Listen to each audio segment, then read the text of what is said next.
कथा कहानी काव्य में आपका स्वागत है। मैं हूं आपकी दोस्त मनीषा।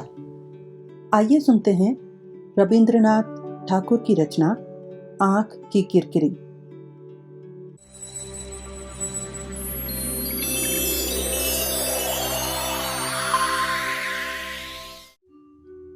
आशा के लिए एक संगिनी की बड़ी जरूरत थी। प्रेम का उत्सव भी केवल दो आदमियों से संपन्न नहीं होता। सुख लाभ की मिठाई बांटने के लिए फालतू आदमी की भी जरूरत होती है। क्षुधित हृदया विनोदनी भी नववधु के नवीन प्रेम के इतिहास को उसी तरह कान फैलाकर पीने लगी जिस तरह शराबी ज्वालामय शराब को हाथ बढ़ाकर पीता है। उसका मस्तिष्क उन्मत्त हो उठा और शरीर का रक्त जलने लगा। दोपहर के सन्नाटे में जब माँ सो जाती, नौकर जाकर नीचे विश्रामशाला में जाकर आराम करते, महेंद्र बिहारी की ताड़ना से कुछ देर के लिए कॉलेज चला जाता और सूर्य किरणों से उत्तप्त नीलिमा के शेष प्रांत से चीलों का तीव्र कंठ अति क्षीण स्वर में क्वचित कभी सुनाई देता रहता, तब आशा अपने निर्जन शयनागार में तकिए पर अपने खुले बाल फैलाकर नीचे के बिस्तर पर लेट जाती और विनोदनी अपनी छाती नीचे तकिया दबाकर औंधी पड़कर उसके मुंह से गुनगुन गुंजरित प्रेम कहानी सुनने में तल्लीन हो जाती। सुनते सुनते उसके कर्णमूल लाल हो उठते और सांस जोर जोर से चलने लगती। विनोदनी खोद विनोद कर प्रश्न पर प्रश्न करके तुच्छ से तुच्छ बात को बाहर निकाल लेती। एक बात को बार बार सुनती। घटना समाप्त हो जाने पर कल्पना की अवतारणा करती। कहती, अच्छा बहन, अगर ऐसा होता तो क्या होता, अगर वैसा होता तो तुम क्या करती।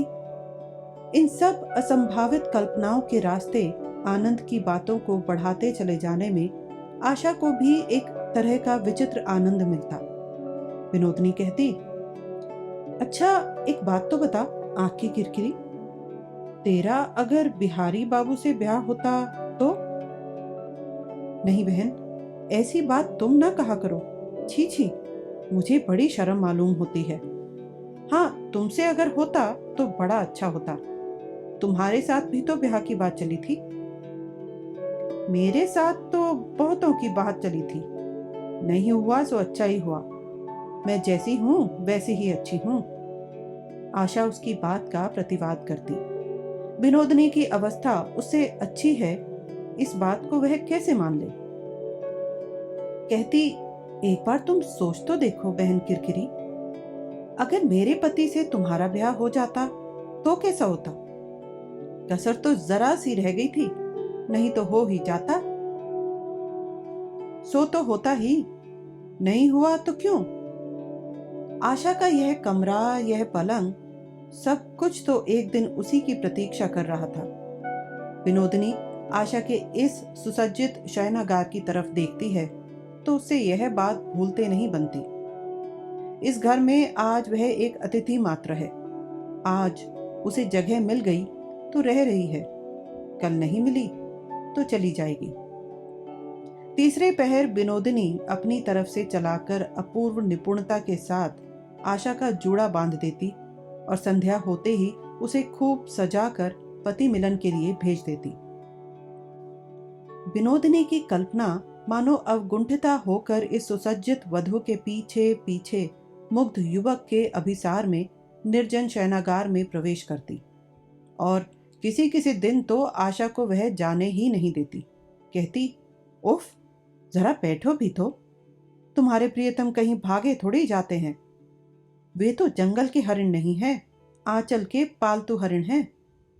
इस तरह नाना छलों से वह आशा को रोक रखने की कोशिश करती।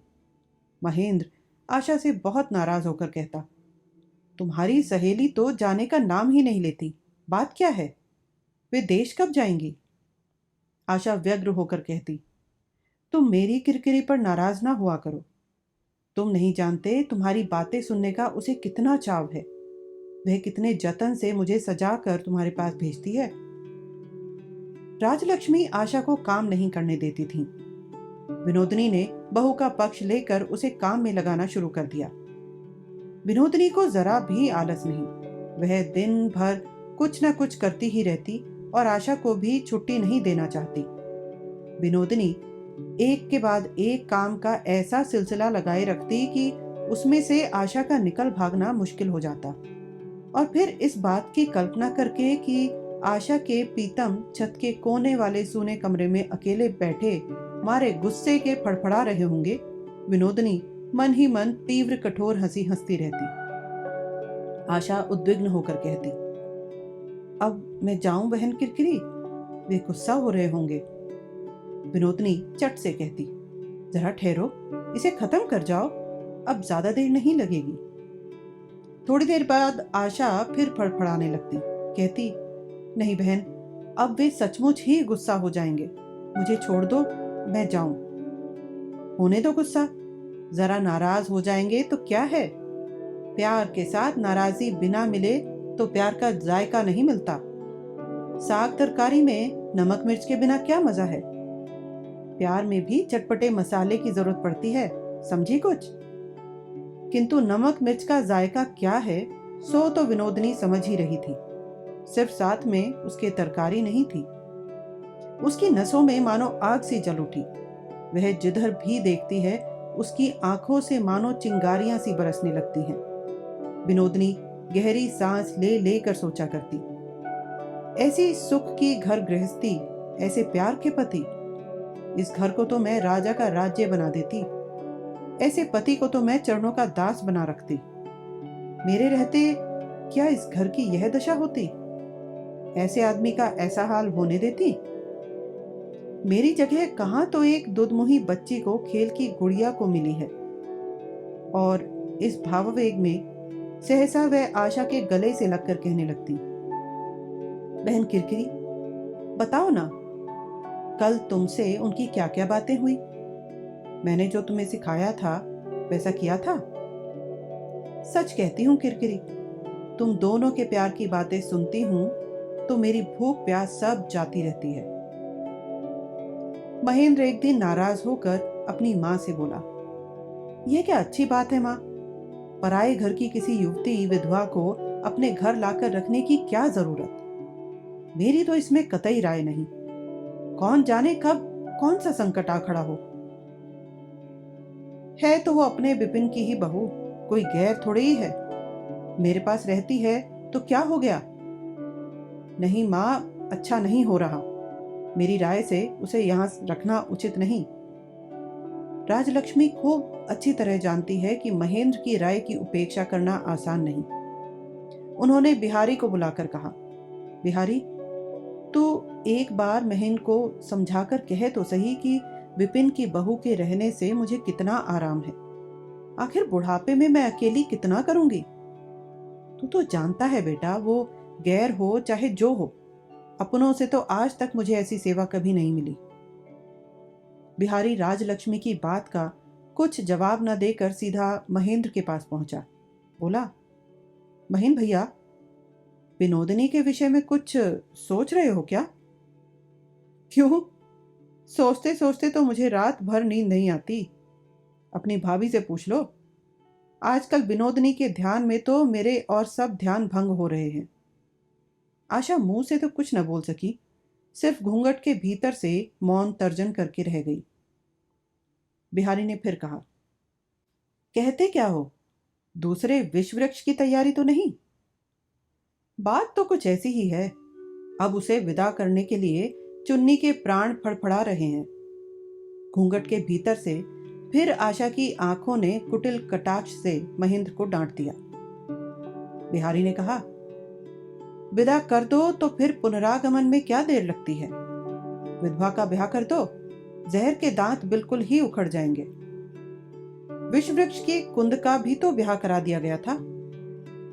खैर, इस उपमा को भी रहने दो, विनोदिनी के विषय में मैं भी कभी कभी सोचता हूं, तुम्हारे यहां तो वह हमेशा नहीं रह सकती, और फिर देश में मैं जैसा जंगल देख आया हूं, वहां भी तो उसे यावज्ज जीवन वनवास में नहीं भेजा जा सकता, इतना कठोर दंड सहा कैसे जाएगा। विनोदिनी अब तक महेंद्र के सामने नहीं निकली थी, किंतु बिहारी ने उसे देखा है, और देखते ही वह इतना समझ गया है कि यह नारी जंगल में डाल रखने लायक नहीं है। किंतु एक ही अग्निशिखा घर के प्रदीप में और तरह से जलती है और घर में आग दूसरी तरह से लगाती है। यह बात भी महेंद्र ने ना सोची हो सो बात नहीं। महेंद्र ने इस बात पर बिहारी की खूब खिल्ली उड़ाई और बिहारी ने भी उसका जवाब दिया, किंतु उसका मन समझ गया था कि यह नारी खिलवाड़ की चीज नहीं और न इसकी उपेक्षा ही की जा सकती है। राजलक्ष्मी ने विनोदिनी को सावधान कर दिया। उन्होंने कहा, देखो बेटी, बहू से तुम जो इतना हेलमेल रखती हो, उसे अपने पास उलझाए रखती हो, ऐसा ना किया करो। तुम गांव की रहने वाली हो, आजकल का चाल चलन तुम्हें नहीं मालूम। आखिर तुम खुद समझदार हो, सोच समझकर चलना ही ठीक है। इसके बाद से विनोदिनी अत्यंत आडंबर के साथ आशा को अपने से दूर दूर रखने लगी। कहती, बहन, मैं इस घर की कौन हूं? मुझ जैसी गरीबन को अपनी आबरू बचाकर चलना चाहिए, नहीं तो किस दिन क्या हो जाए कौन कह सकता है। आशा बहुत रोई धोई, बहुत गिड़गिड़ाई, मनाने की भी काफी कोशिश की, किंतु दृढ़ प्रतिज्ञ विनोदिनी टस से मस नहीं हुई। मन की बातों से आशा आकंठ परिपूर्ण हो उठी, किंतु विनोदिनी ने एक न सुनी। इधर महेंद्र का बाहुपाश धीरे धीरे शिथिल होता आ रहा था और उसकी मुक्त दृष्टि भी मानो क्लांति से घिरी आ रही थी। पहले उसे जो अनियम और उच्छृंखलता कौतुकजनक मालूम होती थी, अब वह धीरे धीरे उसे पीड़ा पहुंचाने लगी। आशा की सांसारिक अपटुता पर उसे क्षण क्षण में गुस्सा भी आने लगा, किंतु मुंह खोलकर कुछ कहता नहीं। उसके कुछ न कहने पर भी आशा भीतर ही भीतर अनुभव करती रहती है कि निर्विच्छिन्न मिलन में प्रेम की मर्यादा म्लान होती आ रही है। महेंद्र के लाड़ प्यार में अब कुछ बेसुरापन आने लगा है। कुछ तो झूठी ज्यादती होती है और कुछ आत्म प्रवंचना। ऐसे समय में भागने के सिवा बचने का कोई उपाय नहीं, विच्छेद के सिवा कोई दवा नहीं। स्त्रियों के स्वभाव सिद्ध संस्कारवश आशा आजकल महेंद्र को अकेला छोड़कर दूर दूर रहने की कोशिश करती रहती है, किंतु एक विनोदिनी के सिवा वह जाए भी तो किसके पास। प्रणय उत्तप्त सुहाग शैया पर पड़े पड़े बहुत दिनों बाद अब महेंद्र की जरा आंख खुली और धीरे धीरे उसने अपने काम काज और पढ़ने लिखने पर ध्यान देते हुए मानो जरा सजग होकर करवट बदला। अपनी डॉक्टरी किताबों का उसने नाना असंभव स्थानों से उद्धार किया, उनकी धूल झाड़ी और अचकन पतलून वगैरह को धूप दिखाने की तैयारी करने लगा। आशा ने जब देखा कि विनोदिनी किसी भी तरह हाथ नहीं आ रही, तो उसने एक नई चाल चली। उसने विनोदिनी से कहा, बहन किरकिरी, तुम मेरे पति के आगे निकलती क्यों नहीं? दूर दूर क्यों भागी फिरती हो? विनोदिनी ने अत्यंत संक्षेप में किंतु तेज के साथ उत्तर दिया, छी छी, क्यों? मैंने तो मां से सुना है तुम कोई गैर नहीं हो। विनोदिनी ने गंभीर मुंह बनाकर कहा, संसार में अपना पराया कोई भी नहीं।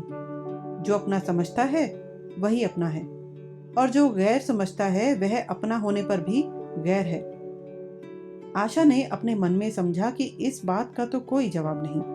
सचमुच ही उसके पति विनोदिनी के प्रति अन्याय करते हैं, वास्तव में उसे गैर समझते हैं और अकारण ही उससे नाराज रहते हैं। उस दिन रात को आशा अपने पति से जिद कर बैठी, मेरी किरकिरी के साथ तुम्हें बोलना ही पड़ेगा।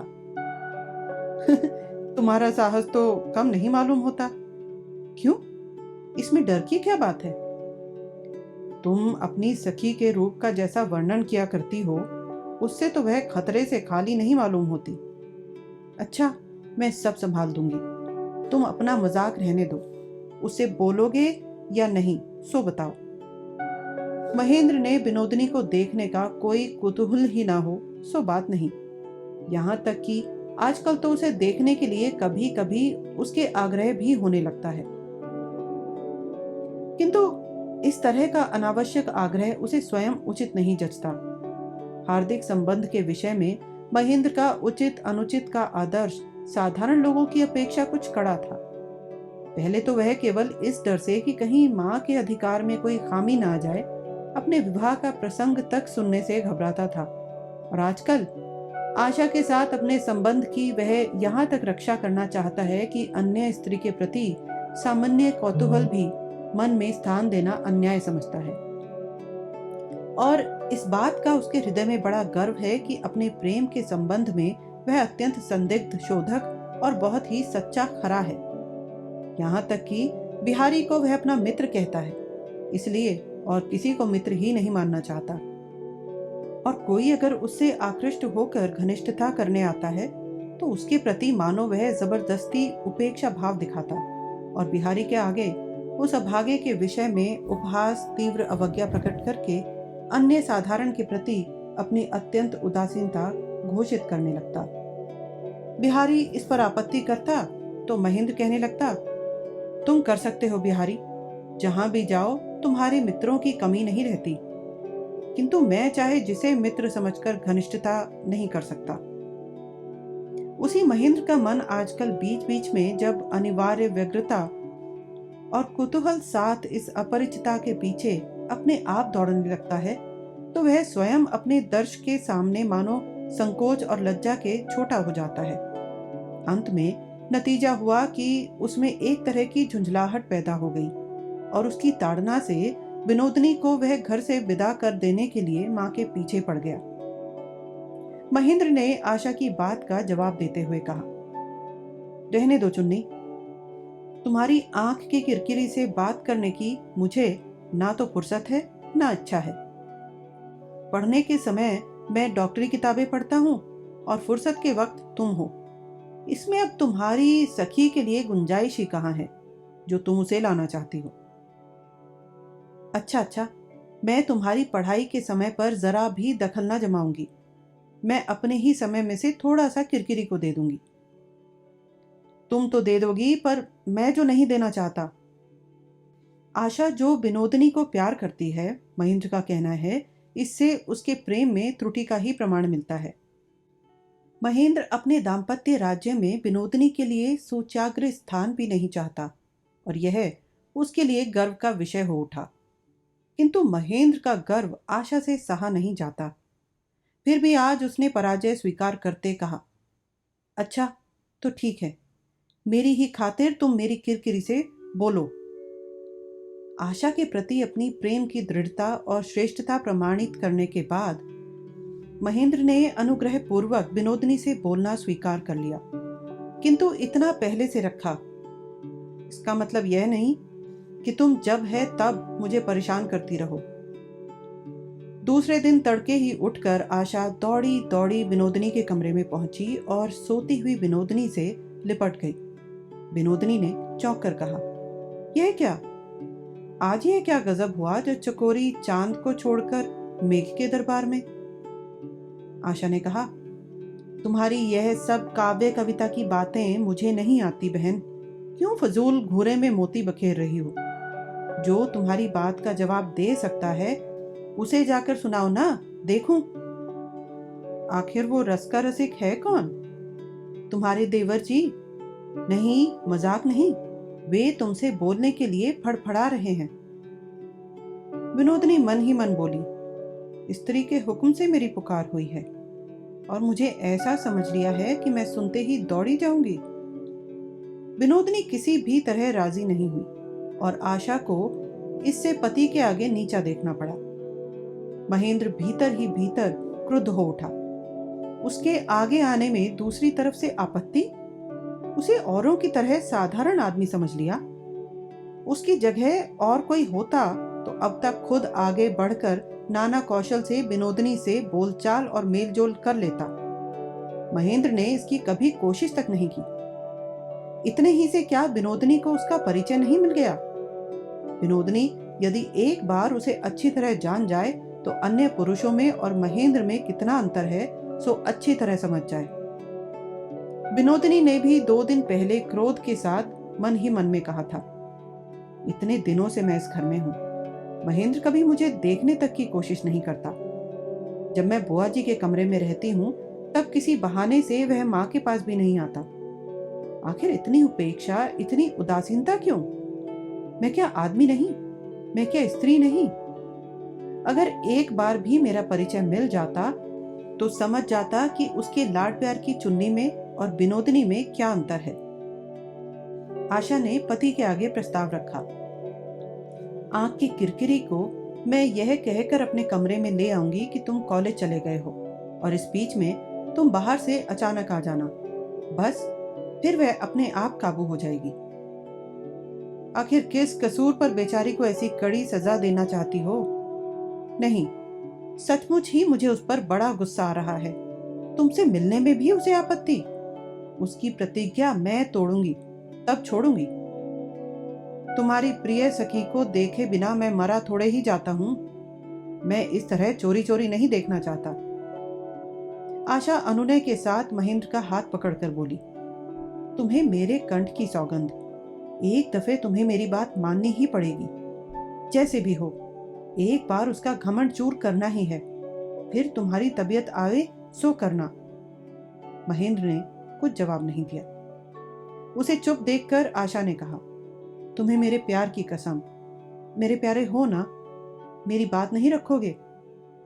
महेंद्र का भीतरी आग्रह उत्तरोत्तर प्रबल होता जा रहा था और इसीलिए उसने जरूरत से ज्यादा उदासीनता दिखाते हुए मुश्किल से अपनी सम्मति दे दी।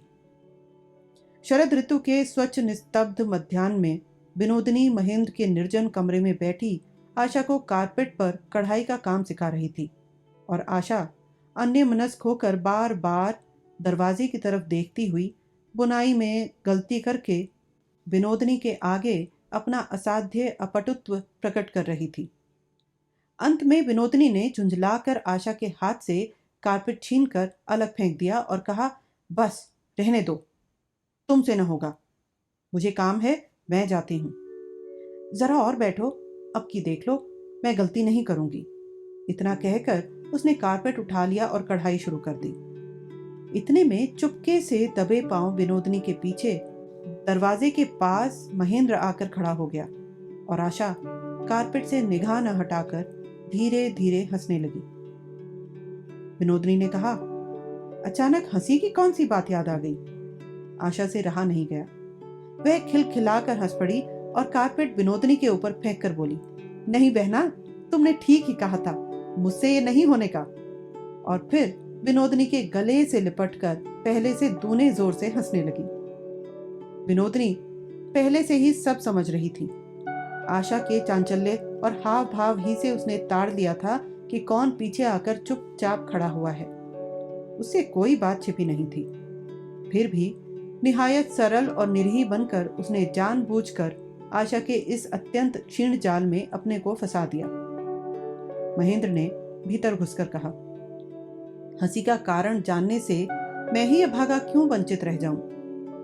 विनोदिनी चौंक कर माथे का पल्ला संभालती हुई उठना ही चाहती थी कि आशा ने उसका हाथ पकड़ लिया। महेंद्र ने हंसते हुए कहा, या तो आप बैठिए, मैं जाता हूं, या फिर आप भी बैठिए, मैं भी बैठता हूं। विनोदिनी ने साधारण स्त्रियों की तरह आशा के हाथ से अपना हाथ खींचकर कोलाहल के साथ लज्जा की धूम नहीं मचाई। उसने सहज स्वाभाविक सुर में ही कहा, सिर्फ आपके अनुरोध ही से बैठती हूं, पर मन ही मन आप मुझे श्राप न दीजिएगा।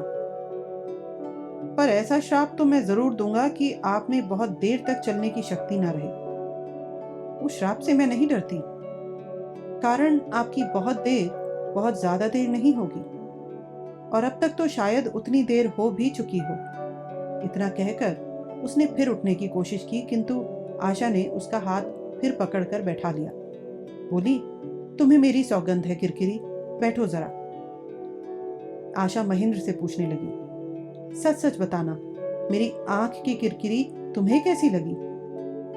बुरी नहीं लगी, आशा ने अत्यंत खिन्न होकर कहा, तुम्हें तो कोई पसंद ही नहीं आती, सिर्फ एक को छोड़कर। अच्छा, उससे जरा और बातें होने दो अच्छी तरह, फिर देखूंगी पसंद आती है या नहीं। फिर बातें? अब शायद बराबर के लिए यह सिलसिला जारी हो गया था। भद्रता के लिहाज से भी आदमी के साथ बात करनी पड़ती है। एक दिन के परिचय के बाद ही अगर बातचीत बंद कर दोगे तो किरकिरी अपने मन में क्या समझेगी? तुम्हारा तो सब कुछ निराला होता है, और कोई होता तो ऐसी स्त्री से बात करने के लिए खुशामद करता फिरता, और एक तुम हो जो समझते हो कि कहाँ की आफत आ पड़ी। अन्य लोगों की अपेक्षा अपने में इस प्रभेद की बात सुनकर महेंद्र को बड़ी खुशी हुई। बोला, अच्छा तो ठीक है प्रियतमे, इसमें इतने चंचल होने की क्या बात है? मेरे लिए तो भागने की कोई और जगह ही नहीं, और तुम्हारी सखी भी कहीं भागी नहीं जाती, लिहाजा बीच बीच में मिलाप हुआ ही करेगा, और मिलाप होने पर आलाप करने की भद्रता भी पालन की जाएगी। तुम्हारे पति में कम से कम इतना ज्ञान तो है ही। महेंद्र मन ही मन समझता था कि विनोदनी अब बराबर किसी न किसी बहाने से उसके सामने आएगी ही। गलत समझता था बेचारा। विनोदनी उसके आसपास भी नहीं फटकती, और कभी कहीं अचानक जाते आते में ही दिखाई देती है। महेंद्र इस डर से कि कहीं उसकी तरफ से कुछ व्यग्रता न प्रकट हो जाए, स्त्री के आगे विनोद का प्रसंग तक नहीं छेड़ सकता। बीच बीच में विनोदनी का संग पाने के लिए अपनी स्वाभाविक और साधारण इच्छा को छिपाने और दमन करने में महेंद्र की व्यग्रता मानो उत्तरोत्तर बढ़ती ही जाती है। उस पर विनोदनी की उपेक्षा भाव ने उसे और भी उत्तेजित कर दिया। विनोदनी भेंट होने के दूसरे दिन महेंद्र ने मानो प्रसंगवश हंसी हंसी में आशा से पूछा था, अच्छा, तुम्हारा अयोग्य पति तुम्हारी आंख की किरकिरी को कैसा लगा? प्रश्न करने के पहले ही आशा से इस विषय में उच्छ्वापूर्ण विस्तृत रिपोर्ट मिलेगी, महेंद्र को ऐसी दृढ़ प्रत्याशा थी। किंतु उसके लिए सब्र करने पर भी जब कोई फल नहीं मिला, तब उसने हंसी हंसी में यह प्रश्न उठाया था। आशा बड़ी मुश्किल में पड़ गई। आंख की किरकिरी ने तो इस विषय में कोई बात ही नहीं कही। इससे अपनी सखी पर उसे बहुत झुंझलाहट भी आई थी। आशा ने पति से कहा, ठहरो, पहले 2-4 दिन मिलने जुलने तो दो, तब तो कहेगी। कल का मिलाप था ही कितनी देर का, और बात ही क्या हुई थी? इससे भी महेंद्र कुछ निराश हुआ, और विनोदनी के संबंध में निश्चेष्टता दिखाना उसके लिए और भी मुश्किल हो गया। इस वार्तालाप के बीच में बिहारी आधमका और पूछने लगा, क्या बात है महेंद्र भैया, आज तुम लोगों में किस बात पर बहस चल रही है? देखो तो भाई, तुम्हारी भाभी ने कुमुदनी या प्रमोदनी न जाने किससे मछली का कांटा या बालों की डोरी क्या तो सहेली जोड़ा है, और इसीलिए मुझे भी उसके साथ चुरुटकी राख या दिया सलाई की सीख नाम से कुछ ना कुछ जोड़ना पड़ेगा। बोलो भला, ये भी कोई बात है? आशा के घूंघट के भीतर दाम्पत्य कलह के मौन बादल गरज उठे, और शायद आंखों में बिजली की चमक उठी हो तो आश्चर्य नहीं। बिहारी क्षण भर चुपचाप खड़ा महेंद्र के मुंह की तरफ देखता रहा, फिर हंसकर बोला, भाभी, लक्षण अच्छे नहीं दिखाई देते। ये सब तुम्हें बहलाने की बातें हैं। तुम्हारी आंख की किरकिरी को मैंने देखा है, और भी जरा जल्दी जल्दी देख सकूं तो उसे मैं हादसा, मेरा मतलब दुर्घटना नहीं समझूंगा। यह मैं शपथ पूर्वक कहता हूं। किंतु महेंद्र भैया जबकि इतने आडंबर के साथ साफ इनकार कर रहे हैं, तो यह तो बड़े संदेह की बात मालूम होती है। महेंद्र और बिहारी में बहुत ज्यादा अंतर है। आशा को इस बात का और एक प्रमाण मिल गया। अकस्मात महेंद्र को फोटोग्राफी सीखने का शौक चर्रा उठा। पहले उसने एक बार फोटोग्राफी सीखना शुरू करके छोड़ दिया था, अब फिर कैमरे की मरम्मत करा के फोटो उतारना शुरू कर दिया। घर के नौकर चाकर तक सबकी तस्वीरें खींचने लगा। आशा जिद कर बैठी, तुम्हें किरकिरी की एक तस्वीर खींचनी होगी। महेंद्र ने अत्यंत संक्षेप में कह दिया, अच्छा। किंतु आंख की किरकिरी ने उससे भी संक्षेप में कह दिया, ना। आशा को फिर एक कौशल रचना पड़ा, और वह शुरू से ही विनोदनी से छिपा ना रहा। तय हुआ कि दोपहर को आशा उसे अपने सोने के कमरे में ले आएगी और वहीं किसी कदर सुला लेगी, और फिर महेंद्र चुपके से आकर उसी अवस्था में उसकी तस्वीर उतार लेगा। इस तरह आशा अपनी जिद्दिन सहेली की सारी हेकड़ी धूल में मिला देगी। आश्चर्य की बात तो यह है कि विनोदनी कभी दिन में सोती नहीं, किंतु आशा के कमरे में आकर उस दिन उसकी आंखों में नींद भर गई। बदन पर एक लाल दुशाला डालकर खुली खिड़की की तरफ मुंह करके वह हाथों पर सिर रखकर ऐसे सुंदर ढंग से सो गई कि देखते ही महेंद्र को कहना पड़ा, मालूम होता है मानो फोटो खिंचवाने के लिए जानबूझकर तैयार होकर ही सोई है। महेंद्र ने दबे पांव चुपके से कैमरा निकाल लिया। किस तरफ से फोटो लेने से अच्छा होगा यह तय करने के लिए पहले तो वह चारों तरफ से बहुत देर तक उसे अच्छी तरह देखता रहा। फिर आर्ट के लिहाज से उसे दबे पांव सिरहाने के पास जाकर उसके खुले हुए बालों को जरा इधर उधर कर देना पड़ा और पसंद न आने पर फिर उसमें संशोधन कर लेना पड़ा। वह आशा के कान में बोला, पैरों के पास दुशाले को जरा बाईं तरफ हटा दो। अपटू आशा ने चुपके से कान में कहा, मुझसे ठीक करते नहीं बनेगा, मैं नींद और छुटा दूंगी, तुम ही हटा दो। महेंद्र ने हटा दिया। अंत में फोटो उतारने के लिए महेंद्र ने ज्यों ही कैमरा में कांच डाला त्यों ही मानो किसी शब्द से विनोदिनी जाग कर हिल उठी और एक दीर्घ निश्वास लेकर भड़बड़ा उठ बैठी। आशा जोर से हंस पड़ी। विनोदिनी बहुत नाराज हुई और अपने ज्योतिर्मय नेत्रों से महेंद्र पर अग्निबाण बरसाती हुई बोली, यह आपका बड़ा अन्याय है। महेंद्र ने कहा, अन्याय है इसमें कोई संदेह नहीं, किंतु चोरी भी की और चोरी का माल भी हाथ न आया। गुनाह और बेलज्जत होने से मेरा तो इहलोक और परलोक दोनों ही बिगड़ गया। लिहाजा अन्याय को पूरा कर लेने दीजिए, फिर आप जो चाहें सो दंड दे सकती हैं। आशा भी विनोदिनी के पीछे पड़ गई। तस्वीर उतारी गई, किंतु पहली तस्वीर खराब हो गई। लिहाजा चित्रकार को दूसरे दिन और एक तस्वीर बगैर उतारे चैन नहीं पड़ा। उसके बाद दोनों सखियों को एक साथ बैठाकर सखीत्व के चिर निर्दर्शन स्वरूप और एक फोटो उतरवाने में विनोदिनी ना नहीं कह सकी। बोली, लेकिन यही आखिरी फोटो है। सुनते ही महेंद्र ने उस प्लेट को बिगाड़ दिया। इस प्रकार फोटो खींचते खिंचवाते मेल मिलाप बहुत दूर अग्रसर हो गया।